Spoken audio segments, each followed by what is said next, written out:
Okay, अब general Bakshi, Akhilesh ji इसके बाद आपके पास आ रहा हूं। जनरल बख्शी, हम ये सोच रहे हैं बहुत दिनों से कि अगर आमने सामने की लड़ाई जनरल बख्शी होती है तो बहुत सारे लोगों के मन में ये है कि पाकिस्तान के पास न्यूक्लियर बॉम्ब है, इंडिया के पास भी है, क्या ये डेटरेंस रहेगा?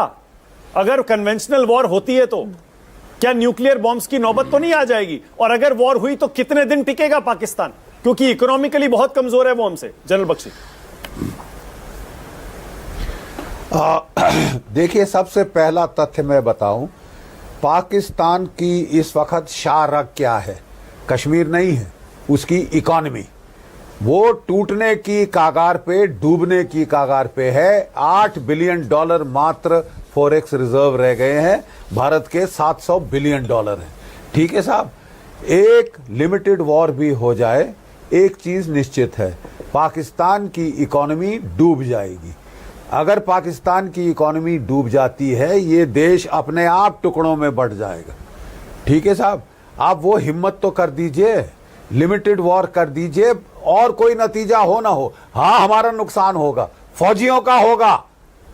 37 साल मैंने फौज में फूल नहीं बांटे हैं साहब। ठीक है, मैं 71 का युद्ध लड़ा हूं, पंजाब में लड़ा हूं, कारगिल में लड़ा हूं, किश्तवाड़ में लड़ा हूं, रजौरी पुंछ में लड़ा हूं। ठीक है साहब, नुकसान होता है, लेकिन सेनाएं ऐसा नुकसान से डर के छुपती नहीं है। ठीक है, आपको हिम्मत करनी पड़ेगी, हिम्मते मर्द मदद खुदा। करिए चोट साहब।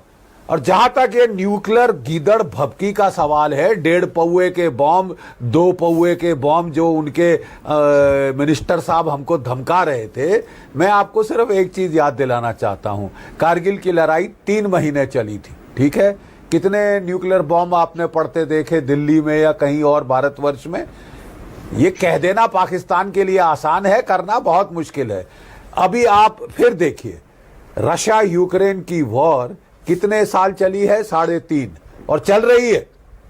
कितने न्यूक्लियर बॉम्ब आपने इस्तेमाल होते देखे हैं? रशिया सबसे बड़ी न्यूक्लियर ताकत है, उसकी हिम्मत नहीं पड़ी है न्यूक्लियर बॉम्ब इस्तेमाल करने की, क्योंकि साहब ये न्यूक्लियर डेटरेंस का जमाना है। दोनों साइड पे न्यूक्लियर बॉम्ब्स हैं। और जो पाकिस्तान के जो हम कहते हैं कि पाकिस्तान के चंगेज खान है, माई ब्लडी फुट चंगेज खान है। यूक्रेन उनसे ज्यादा अच्छा लड़ रहा है। ठीक है साहब, कहीं ज्यादा अच्छा लड़ रहा है। पाकिस्तान के जो जनरल्स हैं वो रैशनल स्टेट एक्टर्स हैं, वो आलीशान बंगलों में रहते हैं, मर्सिडीज कारें चलाते हैं। ठीक है, और ऐसे लोग न्यूक्लियर ट्रिगर प्रेस नहीं करते, नहीं तो उनके आलीशान महल धुएं में उड़ जाएंगे। ठीक है साहब, प्लीज ज्यादा ये एक एक्सक्यूज हम सुनते आ रहे हैं पिछली कोई 1970-74 के बाद से कि Pakistan nuclear power, Pakistan nuclear power, और let it not be an excuse for inaction. Arjun, युद्ध कर, जब युद्ध करना है तो युद्ध करो। ठीक है, बहुत बढ़िया। अखिलेश जी, आपको